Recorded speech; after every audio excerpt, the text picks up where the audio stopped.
Hello बच्चों, welcome back.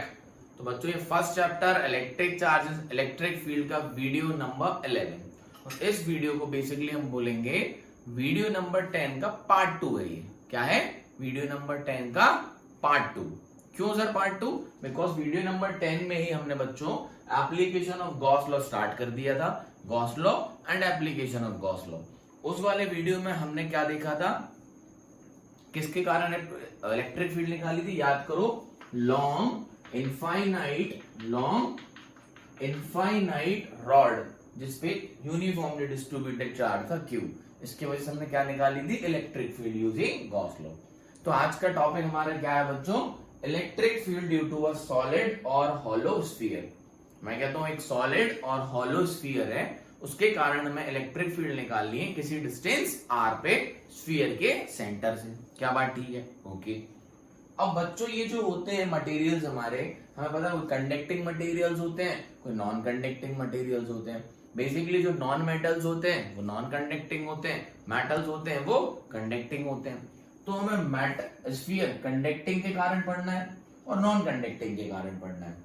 तो पहले तुम कंडक्टिंग के कारण पढ़ेंगे, फिर नॉन कंडक्टिंग के कारण। Hollow solid and hollow conducting sphere, solid and hollow non conducting spheres, इनके कारण हम इलेक्ट्रिक फील्ड निकालेंगे किसी डिस्टेंस r सेंटर से, है ना। और फिर हमें पढ़ना है electric field due to sheet, और इसके बाद आपका पूरा चैप्टर कंप्लीट हो जाएगा। और फिर उसके बाद हम नेक्स्ट वीडियो में डिस्कस करेंगे एनसीईआरटी सॉल्यूशंस। क्लियरिटी है? यस और नो? तो पहली हेडिंग डाल लो फटाफट, electric field due to a. पहले हम किसकी बात करेंगे? कंडक्टिंग की, हॉलो की भी और सॉलिड की भी। चलिए तो आज का वीडियो स्टार्ट करते हैं बच्चों। समझ गए होंगे क्या पढ़ने वाले हैं, है ना। कि नॉन कंडक्टिंग क्या होता है और कंडक्टिंग क्या होता है वो डिस्कस करेंगे पहले, है ना। आइए तो हेडिंग डालिए फटाफट। फिर से व्हाइट अपना हो गया है, बोर्ड व्हाइट, इसको अपन बढ़िया साफ कर लिया है। ठीक, चलिए तो इलेक्ट्रिक फील्ड ड्यू टू, पहले हम बात करेंगे किसकी? सॉलिड की। Solid conducting sphere, solid conducting sphere. Solid का मतलब अंदर ही मटेरियल बाहर ही मटेरियल भरा हुआ, है ना, सॉलिड। चलिए तो मैं कहता हूं बच्चों ये हमारा एक स्फीयर है। क्या है? स्फीयर है जिसका रेडियस कितना है? r है। ये हमारा स्फीयर है जिसका रेडियस कितना है? r है। अब बच्चों हमने इस पे प्लस क्यू चार्ज डाला। क्या डाला? प्लस क्यू चार्ज डाला। तो क्या होगा? ये चार्ज ऐसे ऐसे ऐसे इसके सरफेस पे आ जाएगा।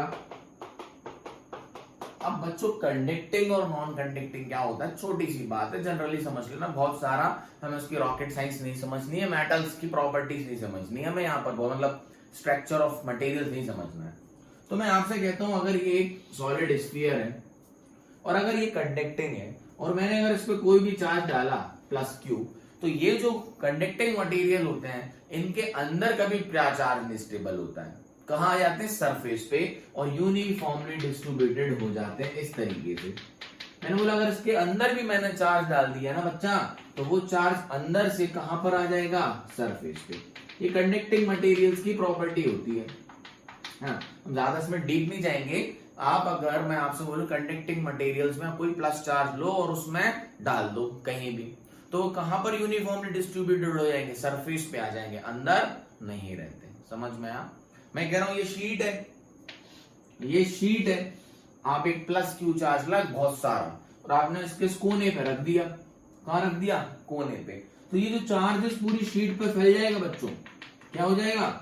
इस पूरी शीट पे फैल जाएगा, डिस्ट्रीब्यूटेड हो जाएगा यूनिफॉर्मली।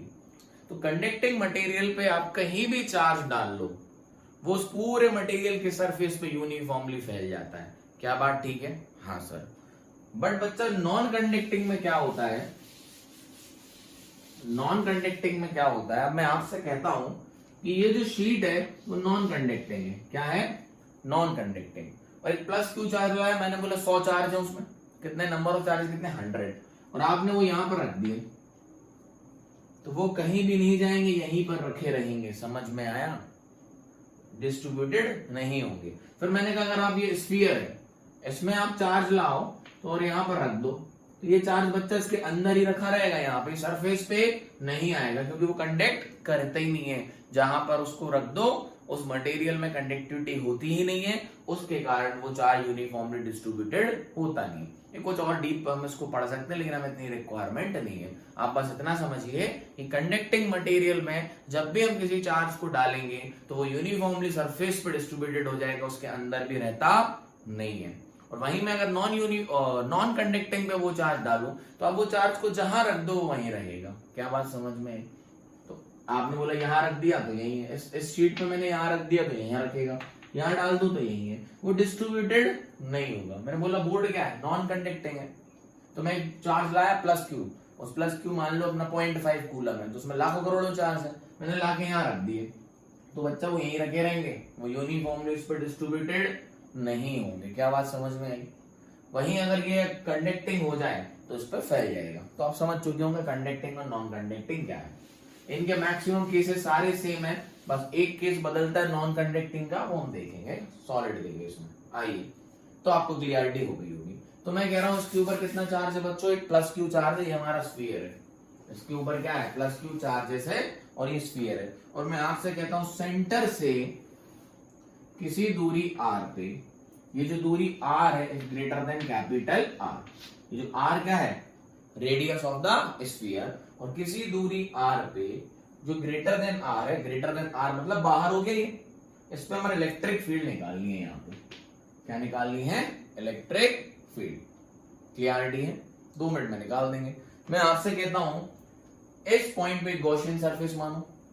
क्या मानो, गॉसियन सरफेस।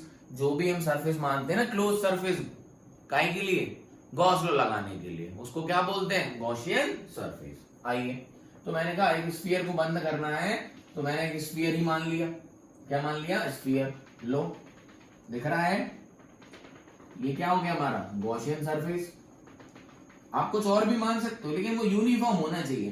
तो बेटर ऑप्शन क्या है, स्फीयर। ये तरीके हैं मानने के, है ना। एक स्फीयर है, उसको मुझे बंद करना है, क्लोज सरफेस मानना है, तो मैंने उसके ऊपर ही क्या मान लिया, आर रेडियस का स्फीयर, सबसे बढ़िया। आओ, तो अब गॉसियन सरफेस, अब जो लॉ है हमारा वो क्या कहता है, net flux passing through any surface is equals to charge enclose divided by epsilon naught. ये गॉस लॉ था, प्रीवियस वीडियो में पढ़ रखा है बच्चा। पहले प्रीवियस वीडियो देख लेना, इस वीडियो को देखने से पहले। ये प्रीवियस वीडियो का ही सेकंड पार्ट है ना। तो और जो फ्लक्स कितना होता है, E dot A is equals to Q by epsilon naught. ये कौन सा एरिया हो गया जिससे फ्लक्स निकलेगा, तो यही तो माना है हमने गॉसियन सरफेस। अब इसके पास प्लस क्यू चार्ज है, तो यहां से इलेक्ट्रिक फील्ड निकलेंगी ना इस एरिया से बाहर, यस और नो। तो E इंटू, अब ये जो हमने गॉसियन सरफेस माना है बच्चा, इसका एरिया क्या होगा, 4 पाई r स्क्वायर, है ना। इधर देख लो साइड में, ये जो हमने गॉसियन सरफेस माना है, इससे निकलने वाला फ्लक्स कितना होगा, इस गॉसियन सरफेस का रेडियस कितना है r, इसके अंदर चार्ज कितना है, पूरा Q। ये जो पूरा Q है बच्चा, इस गॉसियन सरफेस के अंदर ही तो है। ये जो मैंने इसके ऊपर चार्ज डाला है वो कितना है, Q। जो मैंने मान लिया कि जो चार्ज मैंने इस सरफेस के ऊपर डाला है, स्फीयर के ऊपर, उसकी वैल्यू कितनी है, Q। तो ये पूरा स्फीयर के अंदर तो बंद है, तो E इंटू इसका एरिया 4 पाई r स्क्वायर, है ना। बस खत्म कहानी। E इंटू 4 पाई r स्क्वायर, चार्ज Q पूरा इनक्लोज्ड है। ये कौन सा होता है, इनक्लोज्ड, तो यही तो Q enclosed divided by epsilon naught. Done है बात, बोलो यस और नो। तो इलेक्ट्रिक फील्ड देखिए आप क्या निकल के आई, इसको हम कहां ले जाएं, नीचे, इसको हम कहां ले जाएं, नीचे। तो Q upon 4 pi epsilon naught into r square. r square को पीछे लिख दिया, एप्सिलॉन को आगे निकल दिया। अब हमें पता है 4 पाई 1/4 पाई एप्सिलॉन नॉट क्या होता है, k। तो ये क्या बन गया बच्चा, k Q by r square. तो जो इलेक्ट्रिक फील्ड आई, जो इलेक्ट्रिक फील्ड आई किसकी वजह से, किसकी वजह से, एक स्फीयर जिसका रेडियस कितना है, कैपिटल R, उसके सेंटर से r दूरी पे इलेक्ट्रिक फील्ड कितनी होगी, k Q by r square, k Q by r square. This is the electric field due to a sphere of capital R radius having a uniformly charge distributed q over its surface. क्या बच्चों ये कुछ relation समझ देखा सा लग रहा है? के Q by R square. Sir ये तो पॉइंट चार्ज की वजह से होता है ना? अगर कोई पॉइंट चार्ज रखा है बच्चों प्लस क्यू, तो आर दूरी पे उसकी वजह से जो इलेक्ट्रिक फील्ड होती थी कितनी होती थी? K Q by R square. तो बेसिकली इससे हम ये भी मान सकते हैं जो स्फीयर है जिसपे प्लस क्यू चार्ज कहां फैला हुआ है? सरफेस पे। ये कहां कंसंट्रेटेड है? At the centre of the sphere. यहां से हम एक कंक्लूजन डाल सकते हैं कि ये जो प्लस क्यू चार्ज एक स्फीयर के सरफेस पे फैला हुआ है, ये कहां कंसंट्रेटेड है? At the centre of a sphere. उससे हम फिर डायरेक्टली यहां पर इलेक्ट्रिक फील्ड कितनी हो गई? के क्यू बाय आर स्क्वायर। समझ में आया? ये लॉ लगाना आया? यस और नो बोलो। हाँ सर आ गया। आर ग्रेटर आर है, flux Q enclose by epsilon naught, और क्यू क्या होता है? Into bye flux. जिस सरफेस से हमने माना गॉसियन सरफेस, उससे एरिया क्या है उसका? 4 पाई आर स्क्वायर। चार्ज पूरा क्यू का क्यू क्या है? 1 डिवाइडेड बाय एप्सिलॉन नॉट। तो यहां पर ये नीचे आ गया 4 pi R square, 1/4 pi epsilon naught मैंने के लिख दिया, के क्यू बाय आर स्क्वायर। तो अगर हम लोग ये देखे तो ये के क्यू बाय आर स्क्वायर क्या होती थी? Electric field due to a point charge at any distance R. तो बेसिकली पूरा चार्ज कहां कंसंट्रेटेड माना? इसके हिसाब से एक सेंटर पे। क्लियरिटी है? नोट करो, बोलो। डन। तो याद रखना किसी भी दूरी r पे सेंटर से स्फीयर की जो इलेक्ट्रिक फील्ड होती है वो कितनी होती है? के Q by R square. Chart बना के लास्ट में लिखवा दूंगा सारों के कारण। डन है? मिटा दूं? नोट कर लो। एप्लीकेशन समझ आई गॉस लॉ की? डन। चलो अंदर का नहीं मिटा रहा हूं, क्यों बताता हूं।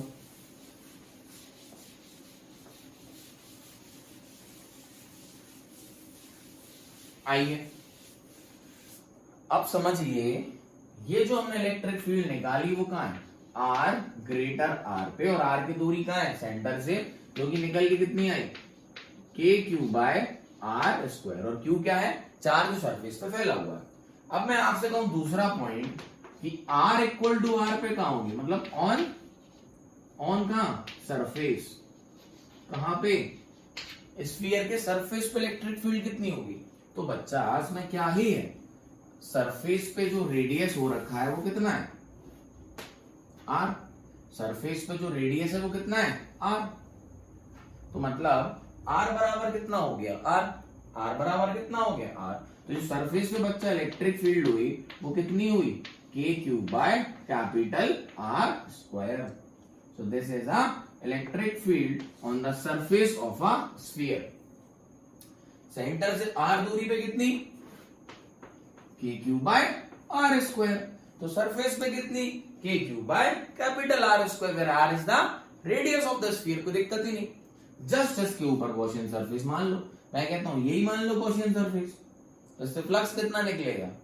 के Q by 4 pi capital R square. तो ये आ जाएगा। क्लियरिटी है? करने की जरूरत नहीं, इसी में देख लो आप। यस और नो। थर्ड लेते हैं बच्चा इसी का third case. When r is less than r, मतलब आपको कहां जाना है? स्फीयर के अंदर। कहां जाना है? स्फीयर के अंदर। अब जो बोल रहा है कि इलेक्ट्रिक फील्ड वहां बताओ, इलेक्ट्रिक फील्ड वहां बताओ कहां पे? अंदर। जब r लेस क्या हो? कैपिटल R, मतलब यहां कहीं। यही तो हो गया, ये तो है कैपिटल R। और चार्ज कहां फैला है? सरफेस पे, है ना बच्चा? समझ आ रहा है? बहुत आसान है। अभी हमने गॉस लॉ लगाया था कहां पे? आर ग्रेटर आर पे। तो इलेक्ट्रिक फील्ड अपनी ये आ गई। सरफेस पे आर बराबर क्या हो जाएगा? Capital R. तो अपनी इलेक्ट्रिक फील्ड ये हो गई। अब वो बोल रहा है आर लेस देन आर, मतलब कहीं अंदर, यहां पे, दिस पॉइंट। क्लियरिटी है? यस और नो। तो ये कैसे करेंगे? आओ यहां पर अपने क्या माने? गॉसियन सरफेस मान लेते हैं सर। तो ये लो, स्फीयर के अंदर मैंने एक छोटा सा स्फीयर माना जिसका रेडियस कितना? आर। अभी हमने बड़ा माना था क्योंकि बाहर निकालना था। अब अंदर निकालना है आर लेस देन आर पे, कैपिटल आर पे। तो यही हो गया हमारा गॉसियन सरफेस। एक स्फीयर के अंदर मैंने एक छोटा सा स्फीयर मान लिया। इस पे अपन क्या लगा दें, लॉ। आओ देखें, तो E इंटू ए upon Q enclose upon epsilon naught. ये क्यू क्या है, इनक्लोज, जो अंदर बंद है। इसका एरिया क्या हो जाएगा, तो 4 पाई आर स्क्वायर। लेकिन बच्चा क्यू इनक्लोज कितना है, 0। क्यू इनक्लोज कितना है, 0। क्यों, इसके अंदर तो कोई चार्ज ही नहीं है, चार्ज तो सरफेस पे है। समझ में आया, उससे निकलने वाला फ्लक्स कितना होगा, 0, क्योंकि बच्चा यहाँ अंदर कोई भी चार्ज नहीं है, क्योंकि ये कंडक्टिंग है, और कंडक्टिंग में चार्ज हमेशा कहाँ होता है, स्फीयर के सरफेस पे या मेटल के सरफेस पे। समझ में आया।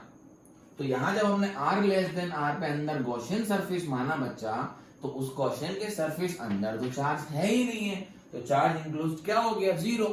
अब एरिया तो 0 नहीं हो सकता, तो क्या ही 0 है, इलेक्ट्रिक फील्ड। तो याद रखना, electric field is equals to 0। कहां पे, इनसाइड द कंडक्टिंग स्फीयर। समझ में आया, बोलो, inside the conducting sphere electric field is 0। ठीक है, तो किसका केस है, सॉलिड स्फीयर का। किसका केस है, सॉलिड का। और यही सारे केस किसके होंगे, हॉलो के भी सेम होंगे बच्चा, कंडक्टिंग के लिए। क्यों, अगर ये हॉलो भी है तो चार्ज तो हमेशा कहाँ होता है, सरफेस पे ही होता है, तो कहानी तो वही की वही हो गई। क्लियरिटी है, आओ समझाते हैं। ये क्लियर है, इलेक्ट्रिक फील्ड अंदर कहाँ है, 0, और किसी भी मेटल और कंडक्टिंग मटेरियल्स के अंदर इलेक्ट्रिक फील्ड बच्चा 0 ही होती है। समझ में आया, किसी भी जो कंडक्टिंग मटेरियल होते हैं ना, उनके अंदर इलेक्ट्रिक फील्ड हमेशा क्या होती है, 0 ही होती है। ये आपके सामने प्रूफ है। डन, यस और नो, इस प्रॉपर्टी का हम यूज भी करते हैं। ये बात समझ में आई, क्लियरिटी है, सॉलिड कंडक्टिंग स्फीयर क्लियर है, यस और नो, डन है, तीनों केस क्लियर है। आगे बढ़े, आओ इनके ग्राफ भी बनाने हैं। आइए, अब मैं अगर बात करूं किसकी, सर आप ही बता दो किसकी, सॉलिड की जगह में किसकी बात करूं, हॉलो की। किसकी बात करूं, हॉलो कंडक्टिंग स्फीयर की, हॉलो कंडक्टिंग स्फीयर की।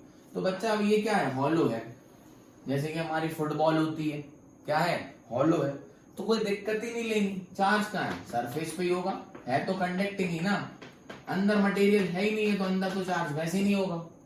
अंदर मटेरियल है ही नहीं है, तो अंदर तो चार्ज वैसे भी नहीं होगा। और अगर ये कंडक्टिंग है ही, तो सॉलिड के अंदर भी चार्ज नहीं होता, क्योंकि हमेशा चार्ज कहां पर आ जाएगा, सरफेस पे। तो हॉलो से भी r दूरी पे सेंटर पे अगर आप गॉस लॉ लगाओगे, तो यहां भी इलेक्ट्रिक फील्ड कितनी आएगी, K Q by R square. Surface पे कितनी हो जाएगी, क्योंकि यहां आर ग्रेटर आर पे ये हो जाएगी, सरफेस पे कितनी हो जाएगी, K Q by capital R square, क्योंकि यहाँ आर बराबर कितना है, आर। आपको मन है तो आप लगा लो यहाँ पर गॉस लॉ। स्फीयर मानोगे पूरा चार्ज अंदर ही है, एरिया कितना हो जाएगा, के क्यू बाय, लगा के दिखाऊं क्या। अगर ये क्या है, हॉलो भी है बच्चा, तो चार्ज कहाँ है, सरफेस पे ही है। तो चार्ज जब सरफेस पे ही है, तो केस तो कौन से बन गए, सारे उसकी तो बन गए सॉलिड वाले। समझ में आया, तो सॉलिड और हॉलो कंडक्टिंग के सारे केसेस क्या होते हैं, सेम ही होते हैं। अब आप ये हॉलो है, अंदर गॉसियन सरफेस मानो, तो यहां पर चार्ज है ही नहीं है, तो अंदर इलेक्ट्रिक फील्ड कितनी हो जाएगी, 0। समझ में आया। तो कंडक्टिंग हॉलो एंड सॉलिड के सारे केसेस क्या होते हैं, सेम होते हैं। सारे केसेस क्या होते हैं, सेम होते हैं। मतलब बाहर R ग्रेटर R पे दोनों के कारण जो इलेक्ट्रिक फील्ड होगी वो कितनी होगी, K Q by R square. R equal to R पे दोनों पे इलेक्ट्रिक फील्ड कितनी होगी, K Q by capital R square, जो कि हमारा रेडियस है स्फीयर का। और R लेस देन R पे इलेक्ट्रिक फील्ड क्या होगी, 0। समझ में आया, क्लियरिटी है। तीनों केसेस, तीन ही केसेस होते हैं जनरली। डन, क्लियरिटी है। हॉलो सॉलिड के कारण बाहर इलेक्ट्रिक फील्ड कितनी होगी, आर ग्रेटर आर पे, K Q by R square. Surface पे कितनी होगी K Q by capital R square, और अंदर कितनी होगी 0, क्योंकि अंदर कोई चार्ज होता ही नहीं, हॉलो है तो वैसे नहीं होगा, और सॉलिड है तो कंडक्टिंग है, बाहर ही आ जाता है। डन है, बोलो। आओ उसका ग्राफ देखते हैं। बोलते हैं draw the graph of electric field from centre versus E versus R का ग्राफ बनाना है। किसका बनाना है? ई वर्सेस आर का ग्राफ। देखें, समझ तो आ रहा है? जल्दी तो नहीं पढ़ा रहा हूं? जल्दी लगे कभी तो कमेंट कर दिया करो सर थोड़ा स्लो हो जाओ, वैसे भी बहुत स्लो, आराम से पूरे कंसेप्ट पढ़ा रहा हूं आपको। तो ग्राफ बनाना है मुझे। क्या बनाना है? ग्राफ किसका? इलेक्ट्रिक फील्ड वर्सेस आर, और आर क्या है? सेंटर से डिस्टेंस। तो आओ बच्चों देखेंगे ग्राफ। ये बहुत बार बहुत इंपॉर्टेंट है, ये जेईई नीट में भी कई बार इसके क्वेश्चन आए हैं, सीबीएसई में भी कई बार इसके क्वेश्चन आए हैं। तो आओ देखते हैं। तो अच्छा ध्यान से देखो, ये हमारा स्फीयर था, रेडियस आर का, इसका हमें ग्राफ बनाना है इलेक्ट्रिक फील्ड, और इस पे सरफेस पे कितना चार्ज है? Plus Q. प्लस क्यू, इस पे चार्ज फैला हुआ है, कहां पे? सरफेस पे। तो इस स्फीयर के कारण इलेक्ट्रिक फील्ड वर्सेस आर का ग्राफ बनाना है। तो आर तो बच्चा सेंटर से चालू होता है, तो देखो मैं कह रहा हूं एक लाइन ले लो ऐसी, ठीक। चौक गिर गई, चौक। देखो तो बच्चा अभी सेंटर पे आर कितना है? 0। तो यहां मैं ले रहा हूं इलेक्ट्रिक फील्ड, और यहां मैं ले रहा हूं आर, ठीक। तो ध्यान दो, सरफेस तक तो इलेक्ट्रिक फील्ड कितनी है? 0। अंदर इलेक्ट्रिक फील्ड कितनी होती है? 0। आर कितना है? 0। आर से अगर हम जब तक यहां चलेंगे तो यहां पर आर बराबर कितना हो गया? आर। यहां पे आर कहां से चल रहे हैं? सेंटर से। आर जो हम डिस्टेंस लेते हैं कहां से लेते हैं? सेंटर से। तो सेंटर पे आर कितना है? 0। इलेक्ट्रिक फील्ड भी कितनी है? 0।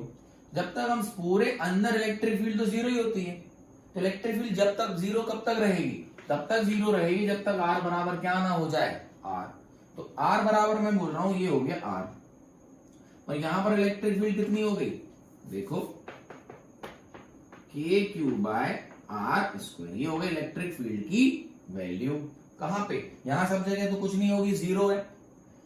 अब जैसे हम इसके बाहर निकलते हैं, जो इलेक्ट्रिक फील्ड की वैल्यू आर ग्रेटर आर पे कितनी होती है?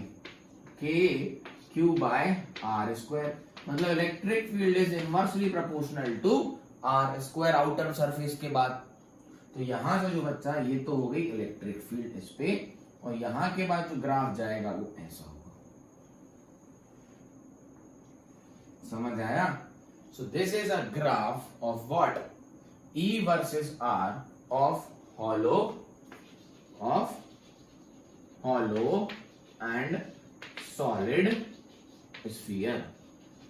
ये हॉलो के लिए भी सेम होगा और सॉलिड के लिए भी सेम होगा। इस रीजन में इलेक्ट्रिक फील्ड कितनी है? 0। यहाँ आर कितना है? 0। जब आर बराबर आर होगा तो इलेक्ट्रिक फील्ड कितनी हो जाती है? के क्यू बाय आर स्क्वायर। तो ये आ गई वैल्यू, यहां पर वैल्यू कितनी होगी? K Q by R square. इसी के जस्ट नीचे कितनी होगी? 0। सीधी आर बराबर आर पे, सीधी आर बराबर आर पे इलेक्ट्रिक फील्ड कितनी हो जाएगी? K Q by R square. ये पॉइंट मार्क कर लिए, है ना? क्लियरिटी है ये। और फिर इसके बाद जब आर बढ़ेगा तो इलेक्ट्रिक फील्ड कितनी होती है? जस्ट बाहर, के क्यू बाय आर स्क्वायर। तो के क्यू तो कांस्टेंट है, तो electric field inversely proportional to 1 upon R square. और इनवर्सली प्रोपोर्शनल ग्राफ ऐसे होता है नीचे की तरफ कर्व, क्योंकि स्क्वायर है। क्लियरिटी है? डन है? तो ये सेम होगा किसके लिए? हॉलो के और सॉलिड के लिए। कौन सी बात करूं? कंडक्टिंग। क्लियरिटी है? डन है? ग्राफ ड्रॉ कर लो। ये वैल्यू कितनी है? ये वाली, यही तो है, के Q by capital R square. उसके बाद जब आर आगे बढ़ेगा, यहां पर हमने क्या ले रखा है? आर। यहां पे आर बराबर आर। हाँ सर समझ गए, बहुत एक्सप्लेन कर दिया, इतना तो मैं आता है ग्राफ बनाना। क्लियरिटी है? कई बार ये ग्राफ पूछा गया है जेई में, नीट में, बहुत जगह। ये ग्राफ बेटा कंटिन्यूअस है कि डिसकंटिन्यूअस है? ये डिसकंटिन्यूअस ग्राफ है। ये कैसा है? Discontinuous graph. देखो यहां से चालू हो रहा है, यहां पे ग्राफ है ही नहीं है, सीधी यहां से वैल्यू कितनी है, के क्यू बाय आर स्क्वायर, यहाँ के बाद क्या है कंटिन्यूस, यहाँ के बाद ग्राफ सीधा टूट जाता है, जीरो ही हो गया, अंदर आए, यहाँ के बाद कंटिन्यूस है पूरा। अगर सेंटर से ले तो ये डिसकंटिन्यूस ग्राफ है, सेंटर से ले तो डिसकंटिन्यूस ग्राफ है, यहाँ के बाद ये कंटिन्यूस हो जाता है। ठीक है, डन है बात, आगे बढ़े, चलिए।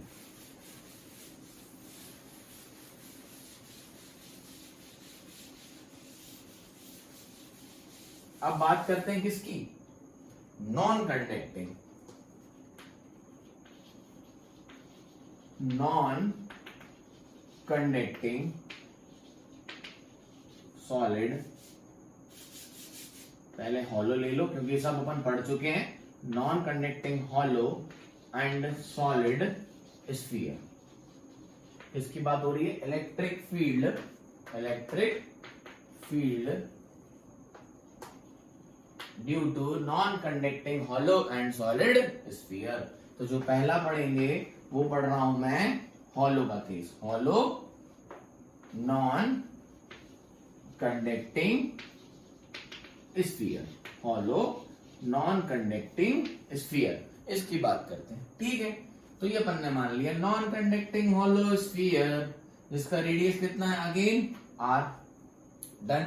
अब बच्चा ये नॉन कंडक्टिंग है और हॉलो है, तो अगर मैंने कोई प्लस चार्ज यूनिफॉर्मली ऊपर डाल दिया सरफेस पे, कहां डाल दिया, तो अंदर तो मटेरियल है ही नहीं है। अगर इस पे भी आप, और पढ़ना हमें यूनिफॉर्म चार्ज डिस्ट्रीब्यूशन है, नॉन यूनिफॉर्म पढ़ना ही नहीं है। पढ़ना कैसा है, यूनिफॉर्म चार्ज डिस्ट्रीब्यूशन। टॉपिक ही क्या हमारा, electric field due to uniform charge distribution. ठीक है, जब हमने स्टार्ट किया था, तो ये जो क्यू चार्ज हमने फैलाया है ये नॉन कंडक्टिंग तो है, लेकिन अंदर से क्या है, हॉलो है, अंदर से क्या है, हॉलो है, अंदर मटेरियल है ही नहीं है, फुटबॉल। तो चार्ज होगा कहाँ, होगा तो सरफेस पे ही होगा। समझ में आया, होगा कहाँ, होगा तो सरफेस पे ही होगा। तो मैं कहूं कि आर दूरी पे, first case when R greater R, R दूरी पे इलेक्ट्रिक फील्ड कितनी होगी, तो फटाफट हम क्या करेंगे, आर दूरी पे एक मान लेंगे गॉसियन सरफेस जो कि क्या होगा हमारा स्फीयर। आर दूरी पे क्या मान लेंगे, एक गॉसियन सरफेस जो कि क्या होगा हमारा स्फीयर। आपको कुछ दिख रहा है ये कि हाँ सर ये आंसर तो वैसे ही आएगा। ठीक है, तो E इंटू ए, एरिया किसका, जिस गॉसियन सरफेस का जहां से फ्लक्स निकलेगा, Q enclosed divided by epsilon naught, E कितना, E into 4 pi R square, Q upon epsilon naught. Same ही आ गया sir, 4 pi epsilon naught into R square, तो ये हो गया के क्यू बाय आर स्क्वायर। ये तो सर सेम ही हो गया। हाँ बच्चों, अगर ये नॉन कंडक्टिंग भी है और हमें स्फीयर के बाहर कहीं आर दूरी पे इलेक्ट्रिक फील्ड चाहिए है, तो ये हॉलो या सॉलिड कंडक्टिंग के ही बराबर आता है, के Q by R square. Obvious सी बात है, नहीं भी ड्राइव करते तो भी सेम था। जब आपने गॉसियन सरफेस बाहर माना है आर ग्रेटर आर पे, जब आप गॉसियन सरफेस मानोगे तो पूरा चार्ज तो उसके अंदर ही है, पूरा चार्ज तो उसके अंदर ही है आर ग्रेटर आर पे। तो ई ए क्यू बाय एप्सिलॉन नॉट, जो क्यू इनक्लोज्ड है ये तो पूरा का पूरा अंदर ही है। समझ में आया ना। तो चाहे कंडक्टिंग हॉलो हो, ध्यान सुनना, कंडक्टिंग या नॉन कंडक्टिंग, हॉलो सॉलिड कोई भी हो, आर ग्रेटर आर पे मतलब स्फीयर के बाहर कहीं इलेक्ट्रिक फील्ड कितनी होती है, के क्यू बाय आर स्क्वायर। मतलब पूरा चार्ज कहाँ कंसंट्रेटेड है, सेंटर पे। क्योंकि सेंटर पे अगर कोई चार्ज है, आर दूरी पे इलेक्ट्रिक फील्ड कितनी होती थी, K Q by R square. Done, yes और नो। अगर बच्चा इसी का सेकंड केस लू मैं, इसी का सेकंड केस, जैसे वहां पर 3 लिए थे कंडक्टिंग में, अगर इसी का सेकंड केस लू तो R इक्वल टू क्या हो जाएगा, R एट सरफेस। मैं कह रहा हूं यहां पर इलेक्ट्रिक फील्ड कितनी होगी स्फीयर के सरफेस पे, तो R बराबर R हो जाएगा। तो यहां E भी कितना हो जाएगा, K Q by capital R square. अरे सर ये भी सेम हो गया, हाँ मैं चार्ट बना दूंगा, पूरा टेंशन मत लो। ये भी क्या हो गया, सेम हो गया। ओ अब अंदर आ जाओ। अब कहां आ जाओ, अंदर। अंदर गॉसियन सरफेस मान लो। मैं कहता हूं ये रेडियस कोई क्या है, R। तो यहाँ जब गॉसियन सरफेस माना तो बच्चा ये तो हॉलो है, अंदर चार्ज थोड़ी ना रख सकते हॉलो के, मटेरियल के ऊपर ही चार्ज होता है, मटेरियल में चार्ज होता है, अंदर चार्ज तो रहेगा नहीं। चार्ज कहाँ डाला है? सरफेस पे, तो इलेक्ट्रिक फील्ड अंदर कितनी होगी? 0। तो third case R less than R, electric field कितनी? 0। सर ये तो सारे केसेस सेम हो गए, नॉन कंडक्टिंग के सारे केसेस सेम हो गए सर, हॉलो के और सॉलिड कंडक्टिंग जैसे। हाँ बच्चा सेम ही होते हैं, बस एक चेंज होगा जो हम पढ़ने वाले हैं सॉलिड का, सॉलिड नॉन कंडक्टिंग। अब ध्यान सुनना, सॉलिड हो, hollow, non conducting, hollow, solid, conducting के सारे केस सेम होते हैं। कौन कौन से? Hollow, solid, conducting, hollow, solid, लिख लेना, hollow, solid, conducting and hollow non conducting के सारे केसेस तीनों सेम होते हैं। डन है। अभी एक और जोड़ेंगे इसमें, डन, मिटा दो, ओके। अब आएगा बेटा चेंज वाला थोड़ी सी कहानी, नॉन कंडक्टिंग। नॉन कंडक्टिंग, इसको समझना ध्यान से।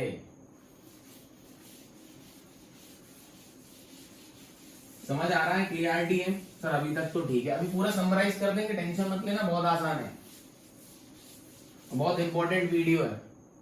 ग्राफ इसका कैसा होगा जो अभी पढ़ा है, हॉलो नॉन कंडक्टिंग का? सेम, क्योंकि केसेस ही सेम है। आओ अब देखो, नॉन कंडक्टिंग सॉलिड स्फीयर। अब इंटरेस्टिंग है बच्चा कहानी। तो मैं कह रहा हूं ये सॉलिड नॉन कंडक्टिंग है, सॉलिड नॉन कंडक्टिंग है। अब सुनना ध्यान से बेटा, आटा समझते हो जिससे चपाती बनती है, रोटी। मैंने कहा मैंने आपको क्यू चार्ज दिया, क्या दिया? एक क्यू चार्ज दिया, उसमें डालो आप और उसकी गोल बॉल बना दो, ठीक? तो क्या होगा, ध्यान से सुनना, जो चार्ज आपने इसमें डाल के बनाया ना, तो जितना इसके अंदर भी चार्ज होगा और बाहर भी चार्ज होगा, इस तरीके से, क्योंकि ये क्या है? Non conducting. ये क्या है? Non conducting. तो बच्चा इसमें जो चार्ज है वो यूनिफॉर्मली अंदर बाहर सब जगह फैल जाएगा। समझ में आया? अगर यही काम आप कंडक्टिंग के साथ करते, यही काम आप अगर कंडक्टिंग के साथ करते, तो ये चार्ज कहां आ जाता? सरफेस पे। ये चार्ज कहां आ जाता? सरफेस में। तो कुछ आपको समझ में आ रहा होगा कि ये क्यों बदलेगा। फिर से सुनना मेरी बात, अगर मटेरियल कंडक्टिंग है, आप चार्ज लो, उस मटेरियल में मिलाओ और उसका स्फीयर बना दो, या जो भी शेप आपको बनाना है, तो सारे चार्जेस कहां पर आ जाते हैं? सरफेस पे। किस पे? सरफेस पे। किस केस में? कंडक्टिंग के केस में। किसके केस में बच्चा? कंडक्टिंग के केस में आप चार्ज कहीं भी डाल लो उस मटेरियल में, अंदर अंदर सब उसकी बॉल बना दो, छोड़ दो, तो इनमें सब में अट्रैक्शन रिपल्शन होके सारे चार्ज कहां आ जाते हैं? सरफेस पे। बट बच्चा मैं अगर नॉन कंडक्टिंग की बात करूं, किसकी? नॉन कंडक्टिंग की, तो मैंने आपको बहुत अच्छा एग्जांपल दिया कि मैं आपको छोड़ा 100 चार्ज देता हूं। कितने चार्ज देता हूं? 100 चार्जेस, और बोलता हूं उसको एक आटे की बॉल में डालो, एक रैंडम समझाने के लिए बोल रहा हूं, और आटे की बॉल बना दो, तो जो चार्ज जहां होगा बच्चा वो वहीं रह जाएगा। जो चार्ज जहां होगा वो वहीं रह जाएगा, सरफेस पे नहीं आएगा। समझ में आया? यस और no? Conducting non conducting clear है? डन। मैं कहता हूं आप मड लो, मिट्टी समझते हो? मड लो, उस मड में मैंने बोला कि 1000 चार्ज दिए मैंने आपको कि बच्चा ये 1000 चार्ज इस मड में डाल के स्फीयर बना दो, तो आपने कहा ठीक है सर। तो आपने वो 1000 चार्ज लिए, बढ़िया से उस मड में मिलाया और एक अच्छा गोल स्फीयर बना दिया। तो ये चार्ज जो है वो यूनिफॉर्मली अंदर बाहर सब जगह डिस्ट्रीब्यूटेड रहे, क्योंकि हमें यूनिफॉर्म का पढ़ना है। और जब आप उसको बनाओगे वो नॉन यूनिफॉर्म भी रहेगा, पता चला यहाँ ज्यादा है, यहाँ कम है, यहाँ ज्यादा, लेकिन हमें किसके कारण पढ़ना है? नॉन यूनिफॉर्म के कारण। तो कंडक्टिंग जब सॉलिड हुआ बच्चा, तो चार्ज कहाँ? अंदर भी होगा, बाहर भी होगा, यूनिफॉर्मली अंदर बाहर सब जगह डिस्ट्रीब्यूटेड होगा। जो अभी तक हम केसेस पढ़ रहे थे उसमें चार्ज सिर्फ कहां था? सरफेस पे था। अब जो चार्ज है बच्चा वो पूरे स्फीयर में फैला हुआ है। तो अब इसके जो अंदर इलेक्ट्रिक फील्ड होगी वो जीरो नहीं होगी। समझ में आया? जो अभी तक हमने सारे केसेस पढ़े थे बच्चे, उसमें जो इलेक्ट्रिक फील्ड अंदर आती थी वो कितनी आती थी? जीरो। तो बस इसमें एक केस बदलेगा, बाकी दो बाहर वाले केस तो इसके भी सेम होंगे। बस सॉलिड नॉन कंडक्टिंग में एक केस चेंज होता है, अंदर वाला, when R less than capital R, radius से छोटा। आओ देखते हैं फटाफट। समझ आ गया क्या है? हाँ सर, बहुत अच्छे से समझ आ गया। मैं ही बोल रहा हूं समझ आ गया कि आप भी समझ आ जाए तो कमेंट कर दिया करो कि सर क्लियर है कहानी, नहीं है तो मैं और कोई दूसरे तरीके यूज किया करूंगा आपको समझाने का। तो मैं कहता हूं इसका रेडियस कितना है बच्चा? आर। तो क्या फर्स्ट केस इसका भी लेंगे, आर ग्रेटर आर पे हमें इलेक्ट्रिक फील्ड निकालनी है। ठीक है, मैं सबके केसेस पूरा चार्ट बना दूंगा, अभी आप सब नोट कर लेना आराम से। ठीक, तो आर ग्रेटर आर पे फिर से हमने क्या माना? Gaussian surface. तो बच्चा पूरा चार्ज तो इसके अंदर ही है, तो ये केस तो वही बन गया। पूरा चार्ज कहाँ है? क्यू, इसके अंदर ही है। तो लो E into A Q enclose upon epsilon not. करने की जरूरत नहीं है, फिर भी करके दिखा रहा हूं आपको। एरिया बोलो, जिससे फ्लक्स निकलेगा, गॉसियन सरफेस वाला एरिया लेते हैं। तो इसका रेडियस कितना है बाहर वाले का? आर, तो पाई आर स्क्वायर। पूरा चार्ज कितना है? Q epsilon naught. तो ये हो गया Q upon 4 pi epsilon naught into R square. तो के क्यू बाय आर स्क्वायर। तो बाहर तो टेंशन ही नहीं लेनी है किसी भी केस में, कोई भी केस हो, conducting, non conducting, hollow, solid, R greater R पे इलेक्ट्रिक फील्ड कितनी होगी? K Q by R square. दूसरा समझते हैं, आर इक्वल टू आर पे। तो जब आर इक्वल टू आर है तो हम तो सरफेस पे ही आ गए। तो इसी सरफेस के जस्ट ऊपर गॉसियन सरफेस मान लो, तो पूरा चार्ज अंदर ही है, तो कुछ नहीं करना। इलेक्ट्रिक फील्ड कितनी होगी? K Q by capital R square. Sir फिर सेम हो गए, बस एक केस बदलेगा बच्चा। कौन सा? when r is less than capital R। किसके केस में? सॉलिड नॉन कंडक्टिंग के केस में सिर्फ एक केस बदलेगा, क्योंकि अब इसके अंदर भी चार्ज है। क्योंकि नॉन कंडक्टिंग वाले हॉलो में अंदर चार्ज नहीं था, तो सारे केस सेम हो गए थे उसके कंडक्टिंग जैसे। क्लियरिटी है? एक केस बदलेगा सिर्फ, कौन सा? सॉलिड नॉन कंडक्टिंग में when r is less than capital R। क्योंकि जब अब हम यहां पर गॉसियन सरफेस मानेंगे तो इसके अंदर क्या होगा? चार्ज। समझ में आ गया? यस और नो? तो हेडिंग डालो नॉन कंडक्टिंग का लास्ट केस, मतलब r लेस देन r। ये थोड़ा सा आपको, अब हम चलेंगे एक छोटे से डेरिवेशन में, एक छोटे से डेरिवेशन यूज करेंगे गॉस लॉ का, यूज करेंगे गॉस लॉ का। टेंशन मत लेना, बहुत आसान है। तो बाकी सब सेम ही है, एक ही अलग है तो याद कर लेंगे। आओ देखें। तो बच्चा ये हमारा है स्फीयर, ठीक। इसमें यूनिफॉर्मली प्लस चार्ज फैला हुआ है, कोई दिक्कत नहीं सर, फैला है फैला दो। ये लो, डन। पूरा प्लस चार्ज अंदर भी है, सरफेस पे भी है, सब जगह चार्ज है इसमें यूनिफॉर्मली। पढ़ना किसके कारण है? Uniformly charge distribution. और इन जो भाई साहब का जो रेडियस है वो है कितना? आर। अब जो हमें इलेक्ट्रिक फील्ड निकालनी है बच्चा, कहाँ निकालनी है? At any position from centre R less than R पे। क्लियरिटी है? बोले तो बच्चा पहले हम एक बात करते हैं इसकी, वॉल्यूम चार्ज डेंसिटी। किसकी बात करते हैं? वॉल्यूम चार्ज डेंसिटी, जिसको हम किससे रिप्रेजेंट करेंगे? यहां करता हूं कहानी, सिग्मा। सिग्मा क्या होगा? चार्ज पर यूनिट वॉल्यूम, मतलब इस पर कितना चार्ज पर यूनिट वॉल्यूम फैला हुआ है। एरिया होता तो सिग्मा आता, लीनियर होता तो लैम्डा आता। ये क्या है? स्फीयर है, सॉलिड है, तो इसके पास क्या है? वॉल्यूम, क्योंकि इसका चार्ज पूरे वॉल्यूम पे फैला हुआ है। डन है बात? तो इसकी सरफेस चार्ज डेंसिटी होगी कितनी? टोटल चार्ज इस पे कितना है? क्यू। जो हमने इस पे टोटल चार्ज डाला है वो कितना है? Plus Q. कितने भी कूलम हो सकता है, जो कि इसमें यूनिफॉर्मली अंदर बाहर फैला हुआ है क्योंकि ये नॉन कंडक्टिंग है। इसका वॉल्यूम कितना होगा 4/3 pi R cube. 4/3 pi R cube sphere का वॉल्यूम होता है। डन। तो यहां इसकी जो सरफेस चार्ज डेंसिटी होगी वो कितनी हो गई 3 into cube 4 pi R cube. ये इसकी वॉल्यूम चार्ज डेंसिटी हो गई। वॉल्यूम चार्ज डेंसिटी क्या होती है चार्ज पर यूनिट वॉल्यूम। कितना है चार्ज पर यूनिट वॉल्यूम में है, क्योंकि जब हमें चार्ज इंक्लोज निकालना पड़ेगा ना तो इस रो का काम आएगा। डन। ठीक। तो मैं आपसे कहता हूं बच्चों कि अब मुझे अंदर किसी आर दूरी पे क्या निकालना है इलेक्ट्रिक फील्ड, जो आर क्या है less than R, capital R. तो मैं कहता हूं वहां पर एक गॉसियन सरफेस मान लो, ये लो, ये हमारा क्या है गॉसियन सरफेस। ठीक है। तो हमने आर रेडियस का अंदर एक गॉसियन सरफेस माना जिसका रेडियस कितना है आर। इसका रेडियस कितना है आर।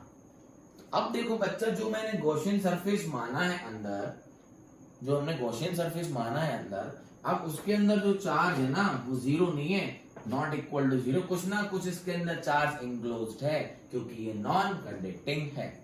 समझ में आया? तो आप मुझे ये बताइए, जो अंदर मैंने स्फीयर माना है उसका वॉल्यूम कितना है 4/3 पाई आर क्यूब। छोटा आर, छोटे आर है ना ये, इसको थोड़ा अच्छा से अपन गोल कर लें, गोल गोल। कहोगे सर कहता चपटा सा स्फीयर बना दिए हो। ठीक। तो जो हमने आर रेडियस का अंदर गॉसियन सरफेस माना है, अब उसके अंदर कोई चार्ज है क्योंकि नॉन कंडक्टिंग और नॉन कंडक्टिंग में चार्ज अंदर भी यूनिफॉर्मली डिस्ट्रीब्यूटेड होता है और सरफेस पे भी होता है। डन। तो इसका जो वॉल्यूम है वो कितना है 4/3 पाई आर क्यूब। तो इसके अंदर जो चार्ज इंक्लोज्ड है, चार्ज इंक्लोज किसके अंदर, जो हमने गॉसियन सरफेस माना है, वो क्या होगा charge density into volume. Charge density charge per unit volume में पता है, और कितना वॉल्यूम अंदर इंक्लोज्ड है 4/3 पाई आर क्यूब। तो चार्ज इंक्लोज कितना होगा, charge density per unit volume जो हमें पता है मल्टीप्लाई बाय ये वॉल्यूम। क्लियरिटी है? बोलो, समझ गए? हाँ सर। तो जो इसके अंदर चार्ज इंक्लोज्ड है वो क्या हो गया रो इंटू वी। इसको हम ऐसे भी लिख सकते हैं rho into 4/3 pi R cube. कौन सा आर, छोटा वाला। बस अब इस गॉसियन सरफेस जो हमने अंदर माना है इसको हम क्या लगाते हैं गॉस लॉ, मतलब E into A into charge enclose divided by epsilon naught. तो E इंटू जो अंदर गॉसियन सरफेस माना है उसका एरिया 4 पाई आर स्क्वायर है ना, अंदर आर जो माना है उसका एरिया 4 पाई आर स्क्वायर।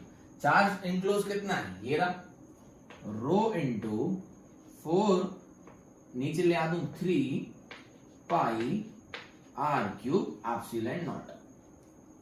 अरे चार्ज इंक्लोज कितना है ये तो निकाला भी, चार्ज इंक्लोज।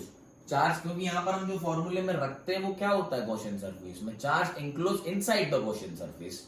तो यही तो है चार्ज इंक्लोज, वो रो इनटू इस वाले स्फीयर का वॉल्यूम जो अंदर माना है। हमने जो अंदर गॉसियन सरफेस माना है एक बड़े वाले स्फीयर के अंदर इलेक्ट्रिक फील्ड निकालनी है तो आर दूरी पे निकालनी, तो उसी आर दूरी पे हमने क्या मान लिया एक स्फीयर, छोटा आर। समझ में आया उसका रेडियस?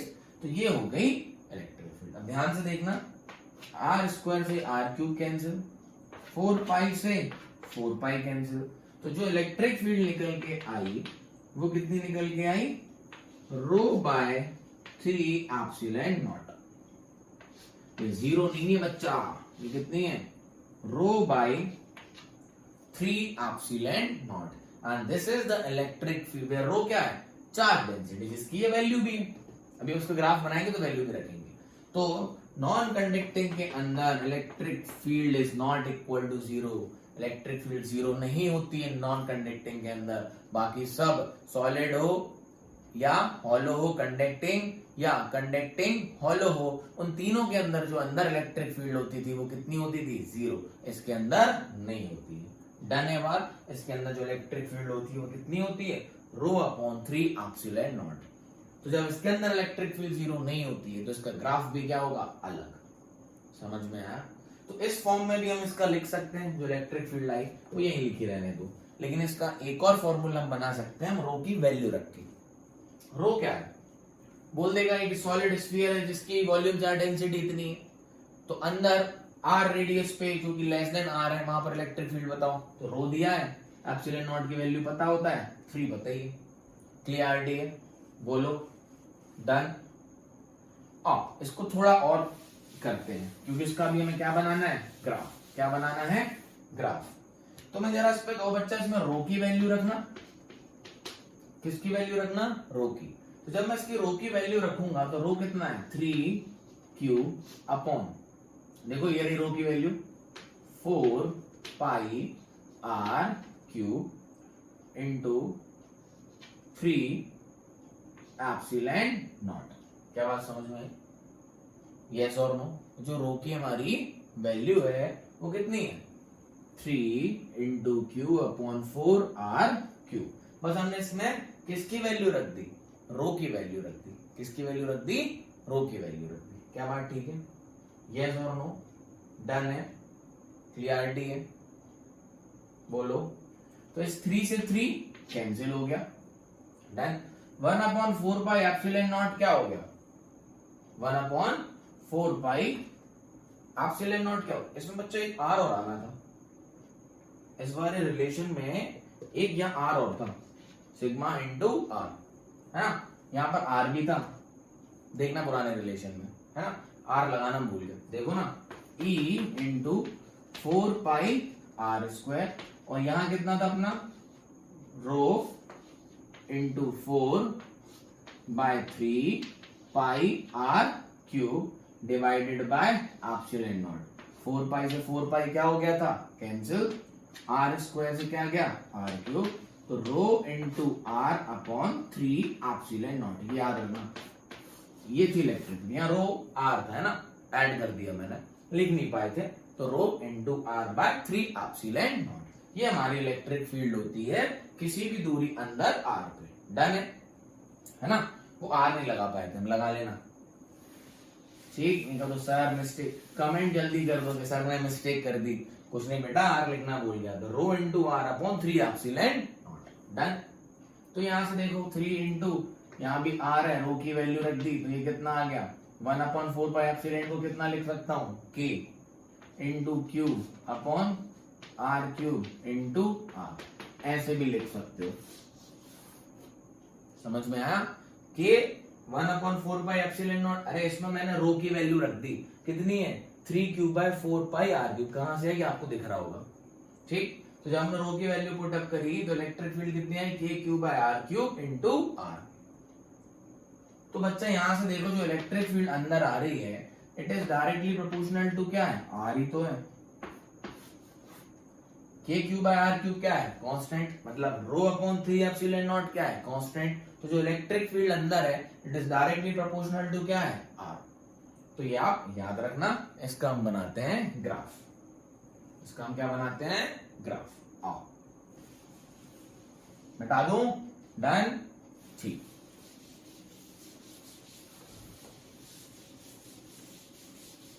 चलो फटाफट से ग्राफ बना लें, किसका, इसी का अलग बनेगा, बाकी सबके तो सेम बनेंगे। तो देखो ये रहा, ये रही अपनी कैपिटल आर, ठीक। ग्राफ कौन सा बनाना है, ई वर्सेस आर का ग्राफ बनाना है। तो ई मैं ले लेता हूं यहां पे, और आर में ले लेता हूं यहां पे, ई ले लेता हूं यहां पे, और आर ले लेता हूं यहां पे। तो आप देखो ये किसकी लाइन होगी, आर इक्वल टू आर की लाइन होगी, ठीक। अब अंदर जो इलेक्ट्रिक फील्ड का रिलेशन है यहां पे क्या है, E is equals to rho into R by 3 epsilon naught. मतलब अंदर जो E है वो डायरेक्टली प्रोपोर्शनल टू आर है, मतलब सेंटर से जैसे जैसे आर बढ़ेगा इलेक्ट्रिक फील्ड बढ़ेगी। तो डायरेक्टली प्रोपोर्शनल का ग्राफ कैसा होगा बच्चा, ये रहा, ठीक।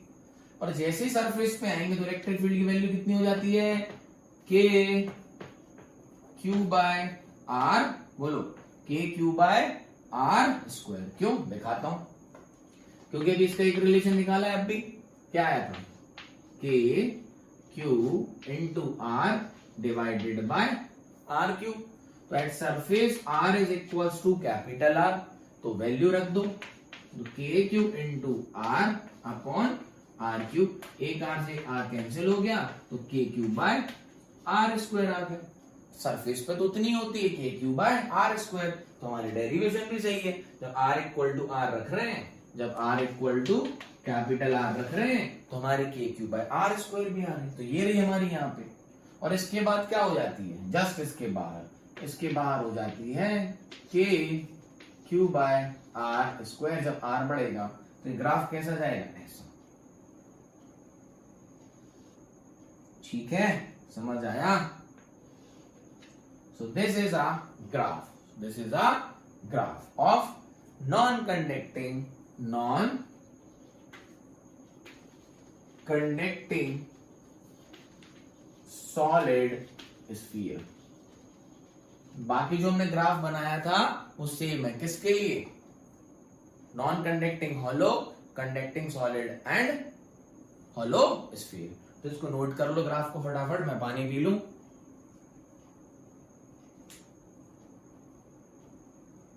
कहां चले गए सर, अरे यही हो बच्चा, बॉटल उठा रहा हूं। डन है सब,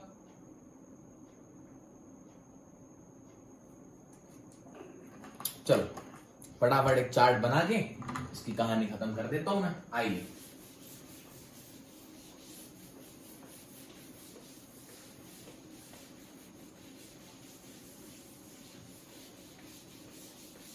मजा आ रहा है सर, टफ सा लग रहा है, कुछ नहीं है। अब जो ग्राफ बनाऊंगा तो सब क्लियर हो जाएगा। तो एक तरफ लिख लो कंडक्टिंग, एक तरफ लिख लो नॉन कंडक्टिंग। ये याद रखना, फॉर्मूले हमारा सब काम करा देंगे। एक तरफ लिख लो कंडक्टिंग, एक तरफ लिख लो नॉन कंडक्टिंग। इनको भी दो पार्ट में डिवाइड करो, सॉलिड हॉलो। ठीक, सॉलिड हॉलो, क्लियर। अब यहां लिखेंगे case when R is greater than R। तो कंडक्टिंग में कितनी होती है electric field, K Q by R square. Hollow में भी कितनी होती है, के Q by R square. Solid में भी कितनी होती है, के क्यू बाय आर स्क्वायर। इसमें भी कितनी होती है, के क्यू बाय आर स्क्वायर। ठीक, when R is equals to R, तो इसमें कितनी होती है, के Q by capital R square. इसमें कितनी होती है, के Q by capital R square. इसमें भी कितनी होती है, कैपिटल आर स्क्वायर, और K Q by capital R square. Clarity है। ये केसेस तो सबके सेम थे, तो सबके सेम आ गए। But R less than capital R. Solid में इलेक्ट्रिक फील्ड कितनी, जीरो।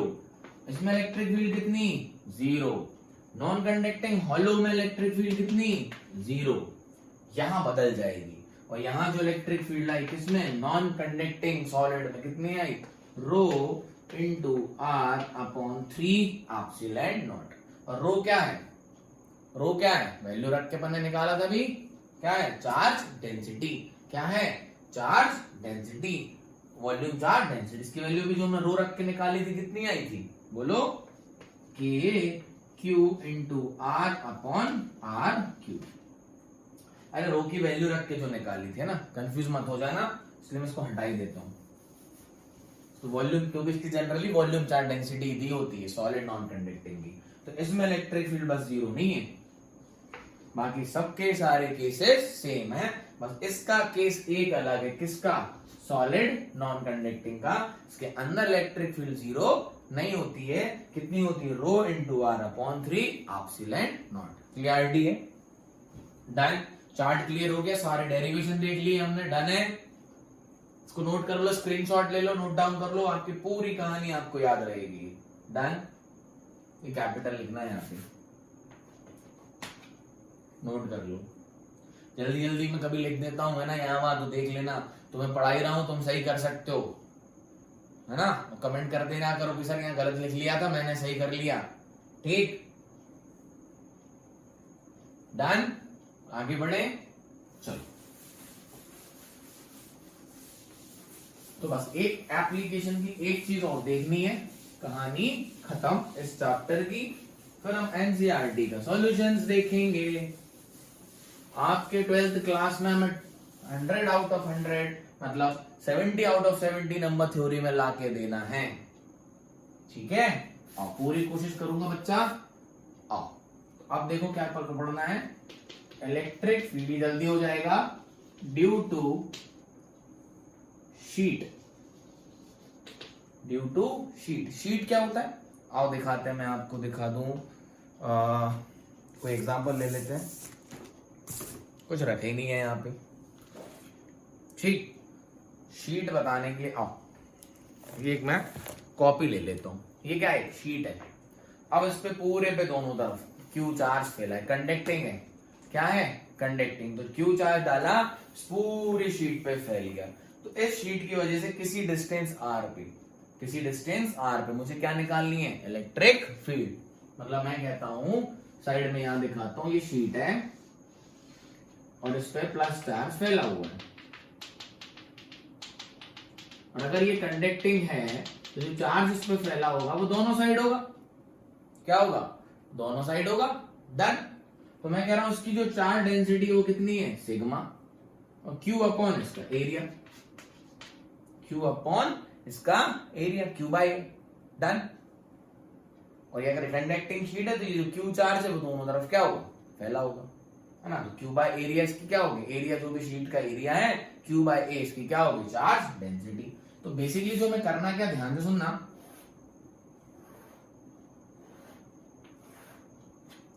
मैं कह रहा हूं कि शीट है, थोड़ी सी सीधी बना लूं, 3D में दिखाना पड़ेगा।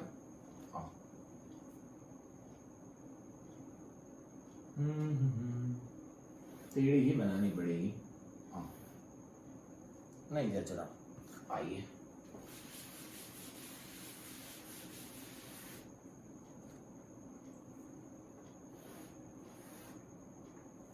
सर बार टेढ़ी तो बना रहे हो।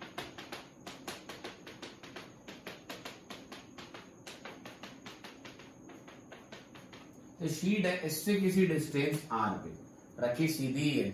थोड़ा सा 3D बनाने के लिए बनाने की कोशिश कर रहा हूं। तो ये जो शीट है बच्चा, इस पे प्लस चार्ज फैला हुआ है यूनिफॉर्मली, है ना। इससे मुझे किसी डिस्टेंस आर पे, इससे किसी डिस्टेंस आर पे मुझे क्या निकालनी है, इलेक्ट्रिक फील्ड निकालनी है। समझ में आया। तो इसके लिए मैं एक गॉसियन सरफेस मान लूंगा। क्या मान लूंगा, एक गॉसियन सरफेस। मैं कह रहा हूं उसके अंदर मैं एक सिलेंड्रिकल गॉसियन सरफेस मानता हूं। कैसा मानता हूं, सिलेंड्रिकल, इस तरीके से। आपको जैसे लेना हो आप वैसे मान सकते हो, आपकी स्वेच्छा। ठीक, डन। तो मैं कहूंगा, और जो सिलेंड्रिकल माना, मैंने बोला इसका जो क्रॉस सेक्शनल एरिया है वो कितना है, ए है। ध्यान से देखो, मैं कहता हूं कि ये शीट है, इस पे प्लस चार्ज बहुत पतली सी शीट है, बहुत पतली सी शीट है। इस पे प्लस का साइड व्यू दिखा देता हूं, ऐसी दिखेगी साइड से, देखो इस तरीके से। ये शीट है ना, ये क्या है, शीट है। तो इस पे प्लस चार्ज यूनिफॉर्मली डिस्ट्रीब्यूटेड है। प्लस चार्ज क्या है, यूनिफॉर्मली डिस्ट्रीब्यूटेड है, इस तरीके से, है ना।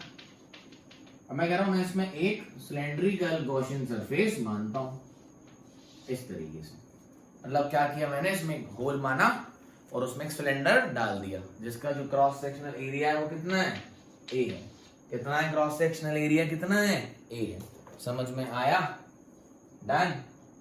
ये देखो, ये माना मैंने गॉसियन सरफेस। ये सर ये कैसे गॉसियन सरफेस मान रहे हो, तो मैं बस इससे निकलने, देखो फ्लक्स तो इस पूरे से भी निकल रहा होगा, तो इस गॉसियन सरफेस से फ्लक्स कैसे निकल रहा होगा, यहां से, ऐसे, यहां से कैसे निकल रहा होगा, ऐसे। समझ में आया। मैंने क्या किया, शीट में एक होल मान के उसमें एक सिलेंडर डाल दिया। क्या डाल दिया, सिलेंडर। तो उसके अंदर भी यहाँ कुछ चार्ज आ गए होंगे ना, यहाँ पर चार्ज आ गए होंगे ना। चार्ज तो सब जगह फैला है बच्चा, तो जो हमने Gaussian surface cylindrical Gaussian surface माना उसके अंदर, तो उसके अंदर कितने चार्ज आए होंगे? तो मैंने कहा जो चार्ज आए होंगे, charge enclosed is equal to sigma into A. क्यों? क्योंकि जो ये सिलेंडर माना है मैंने, ये इसका जो क्रॉस सेक्शनल एरिया है वो कितना है? ए है। कितना है? ए है। तो बस फटाफट से गॉस लॉ लगा देता हूं। Phi is equal to Q enclose divided by epsilon naught. Q enclose क्या लिखूंगा? E into A. तो बच्चा ए कौन सा एरिया होता है? ए वो एरिया होता है जिससे फ्लक्स निकलता है। तो ध्यान से देखो, यहां भी ए है, यहां से फ्लक्स निकल रहा है और फ्लक्स इस तरफ भी निकलेगा। शीट है, प्लस चार्ज है, दोनों तरफ ऐसे फ्लक्स निकलेगा। समझ में आया? शीट है, प्लस चार्ज फैला हुआ है, तो फ्लक्स तो ऐसे निकलेगा ना बाहर की तरफ। देखो शीट है, इस तरफ भी प्लस है। ये सही डायग्राम बन गया सर, क्या बात है। ये रही शीट, है ना। तो ये मैंने जो सिलेंड्रिकल वो माना है गॉसियन सरफेस, तो फ्लक्स इस तरफ भी निकलेगा बच्चा और फ्लक्स इस तरफ भी निकलेगा, है ना। क्योंकि इसका साइड भी देखें अगर, तो चार्ज तो ऐसे है, दोनों तरफ होगा, कंडक्टिंग है, तो इस तरफ भी फ्लक्स निकलेगा और इस तरफ भी फ्लक्स निकलेगा। समझ आ गया? डन है? बोलो, इतने डायग्राम्स की जरूरत नहीं है। ठीक, ये डायग्राम क्लियर हो रहा होगा आपको। सीधा बन गया, जब से सीधा बना रहा था बन नहीं रहा था, है ना। ठीक है, कोई बात नहीं, कभी कभी हो जाता है। तो फ्लक्स कहां निकलेगा? दोनों तरफ, ऐसे और ऐसे। तो E इंटू कितना एरिया आएगा? 2A। E into 2A। Area कौन सा लिखते हैं हम यहाँ पर? जिससे फ्लक्स निकलता है। तो यहाँ का एरिया A, तो यहां से निकलेगा E इंटू ए और यहां से भी निकलेगा E इंटू ए। तो E dot 2A is equal to charge enclosed sigma into A. ये इसका अंदर का एरिया भी तो ए ही होगा। जब ये है तो ये भी तो ए है और ये भी ए है। तो इसके अंदर जो चार्ज बंद है, जो हमने सिलेंडर माना, वो कितना होगा? Sigma charge per unit area multiply by A. तो sigma into A divided by epsilon naught. A से ए कैंसिल, ई की वैल्यू सिग्मा बाय 2 एप्सिलॉन नॉट। ये किसी भी शीट के कारण इलेक्ट्रिक फील्ड होती है सिग्मा अपॉन 2 एप्सिलॉन नॉट। ये डिस्टेंस पे डिपेंड करती ही नहीं है। कहीं भी तुम्हें आर दूरी पे दिख रहा है, कुछ आर बार आ रहा है, डी कुछ आ रहा है, नहीं होता। तो किसी भी ई शीट के कारण सिग्मा क्या है? Charge density divided by 2 epsilon naught divided by 2 epsilon naught.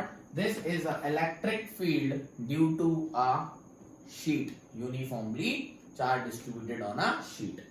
ये भी क्या है? वेक्टर।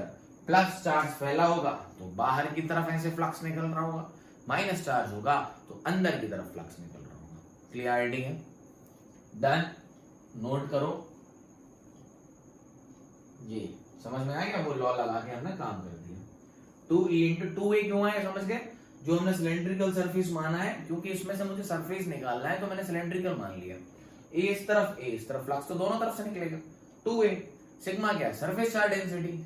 उसमें हमने ए का मल्टीप्लाई करेंगे, ये एरिया ए का, इतना चार्ज यहां पर बंद होगा। Done. Into epsilon naught. Clarity है?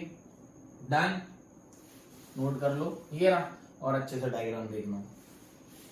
तो सिग्मा अपॉन 2 एप्सिलॉन नॉट। तो शीट के कारण जो भी इलेक्ट्रिक फील्ड होती है वो डिस्टेंस पे डिपेंड नहीं करती है।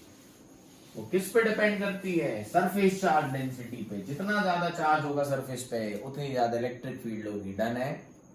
तो आओ बच्चे इस पे क्वेश्चन दिखा दूं आपको, फिर खत्म करते हैं ये कहानी। मैं कह रहा हूं दो शीट है, एक दूसरे के सामने रखी है, दोनों पे प्लस क्यू चार्ज है, दोनों का एरिया सेम है। दोनों पे प्लस क्यू चार्ज है, दोनों पे एरिया सेम है। तो इसकी सरफेस चार्ज डेंसिटी कितनी हुई? सिग्मा। और इसकी भी सरफेस चार्ज डेंसिटी कितनी हुई? सिग्मा। तो आपको ये बताना है 1 रीजन, 2 रीजन और 3rd रीजन में इलेक्ट्रिक फील्ड की वैल्यू कितनी होगी। फटाफट। तो ये प्लस है, इसकी वजह से इस तरफ कितनी? Sigma by 2 epsilon naught. ये काम बहुत आएंगे कैपेसिटर में। अब नेक्स्ट चैप्टर में कैपेसिटर आएगा ना, तो उसमें बहुत काम आएंगे। ये भी प्लस है तो इसकी वजह से यहाँ भी कितनी? Sigma by 2 epsilon naught. और ये एक दूसरे को क्या कर देगी, कैंसिल, क्योंकि डायरेक्शन अपोजिट है।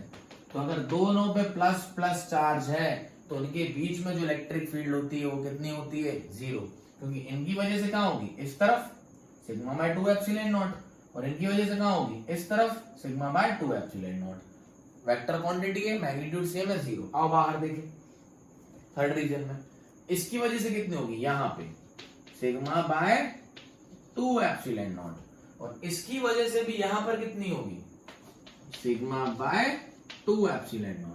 तो नेट कितनी होगी, E net sigma by epsilon naught, दोनों को जोड़ दो। जब हम इसके बाहर आए तो इसकी वजह से कहां निकलेगी, बाहर, इसकी वजह से बाहर निकल ही रही। अरे अंदर कैंसिल की है, यहां की थोड़ी ना होगी, इस तरफ आओ, इसकी वजह से कहां होगी, बाहर, कितनी, सिग्मा बाय 2 एप्सिलॉन नॉट। इसकी वजह से भी कहां होगी, इस बाहर की तरफ सिग्मा बाय 2 एप्सिलॉन नॉट। तो कितनी हो गई, सिग्मा बाय एप्सिलॉन नॉट। समझ आ गया। तो जब दो charge plus Q same sheet same charge density के आमने सामने रखी हो तो उनके बीच में इलेक्ट्रिक फील्ड कितनी हो जाती है, 0। बट आउटर रीजन में क्या हो जाती है, add sigma by epsilon not net हो गई, और यहां भी सिग्मा बाय एप्सिलॉन, ये दोनों ऐड हो जाएंगी। समझ आया। डायरेक्शन में पता ही है, अब आपको सब इलेक्ट्रिक फील्ड डायरेक्शन पता ही हो, कितने टाइम से हम पूरे वीडियोस में ये तो पढ़ रहे हैं। डन, क्लियरिटी है। आओ इसको अगर चार्ज बदल लें तो क्या होगा, चार्ज बदल लें तो क्या होगा। लास्ट क्वेश्चन देखो, वीडियो वैसे बच्चा बहुत लेंथी हो चुका है। दो शीट है, इसकी भी चार्ज डेंसिटी सिग्मा है, इसकी चार्ज डेंसिटी माइनस सिग्मा है। क्यों, इस पे प्लस चार्ज है इस शीट पे, और इस पे माइनस चार्ज है। तो ये रीजन 1 यहां ले लो, 1, ये 2 और ये 3। इन सब जगह हमें क्या बतानी है, इलेक्ट्रिक फील्ड। तो बच्चा प्लस की वजह से डायरेक्शन कहां होगा, इधर, और माइनस की वजह से डायरेक्शन कहां होगा, इसकी वजह से भी अंदर की तरफ। क्यों, क्योंकि अगर प्लस शीट है तो इलेक्ट्रिक फील्ड निकलेगी बाहर, और अगर माइनस शीट है मतलब माइनस चार्ज है, माइनस चार्ज डेंसिटी है, तो इलेक्ट्रिक फील्ड कहां होगी, अंदर। इलेक्ट्रिक फील्ड कहां होगी, अंदर। तो लो, इसकी वजह से कहां होगी, बाहर, सिग्मा बाय 2 एप्सिलॉन नॉट, और इसकी वजह से कहां होगी, अंदर, सिग्मा बाय 2 एप्सिलॉन नॉट। तो ध्यान से देखो, अंदर डायरेक्शन क्या हो गया, सेम। तो जो नेट इलेक्ट्रिक फील्ड होगी जुड़ जाएगी, और इस तरफ आएगी सिग्मा बाय एप्सिलॉन नॉट। ये हो गई अंदर नेट। बाहर देखो, इसकी वजह से कहां होगी, बाहर, और इस माइनस वजह की वजह से कहां होगी, अंदर। डिस्टेंस पे तो डिपेंड करती नहीं है, तो यहां क्या हो जाएंगी, कैंसिल। सिमिलरली इसकी वजह से कहां होगी, बाहर, इसकी वजह से कहां होगी, अंदर। मैग्नीट्यूड तो डिस्टेंस पे डिपेंड करते नहीं है, sigma by 2 epsilon not, sigma by 2 epsilon naught. तो एक दूसरे को क्या कर देंगे, इलेक्ट्रिक फील्ड यहाँ पे कैंसिल। तो जब चार्जेस अपोजिट हो तो अंदर नेट में इलेक्ट्रिक फील्ड जीरो नहीं होती है, कितनी होती है, सिग्मा बाय एप्सिलॉन नॉट। और यही हमारे कैपेसिटर में ये बहुत काम आएगा नेक्स्ट चैप्टर में, याद रखना। दो प्लेट के बीच में अगर चार्ज अपोजिट है, एक पे प्लस और दूसरे पे माइनस, तो उनके अंदर नेट इलेक्ट्रिक फील्ड कितनी होती है, सिग्मा बाय एप्सिलॉन नॉट। और बाहर कितनी होती है, यहाँ पे भी 0 और यहाँ पे भी 0 due to the directions. Clarity है। पहले वाले में जब प्लस यहां था और प्लस यहां था तो अंदर कितनी थी, 0, बट बाहर कितनी थी, ये वाली। क्लियरिटी है डायरेक्शंस का खेल। Done, okay fine. So this is all about the applications of Gauss law, है ना। प्रीवियस वीडियो को पार्ट 1 समझ लो, इसको पार्ट 2 समझ लो, या तो अलग अलग नंबर ले लो, है ना। उसमें हमने लॉन्ग स्ट्रेट किसके कारण निकाली थी, स्ट्रेट वायर के कारण गॉस लॉ लगाया था। यहाँ हमने स्फीयर, कंडक्टिंग, नॉन कंडक्टिंग की बात कर ली और शीट की बात कर ली, उससे रिलेटेड न्यूमेरिकल भी देख लिए। डन, बाकी सब फॉर्मूले का खेल है। So this is all about the theory of this chapter, numerical and each and everything I have delivered to you. Remaining part is the solutions of NCERT that we will discuss in our next upcoming video. Done? Till then, have a good day, nice day, tata bye bye, study well and make the proper notes and have a score good marks in class 12. Have a good day, nice day, tata bye bye.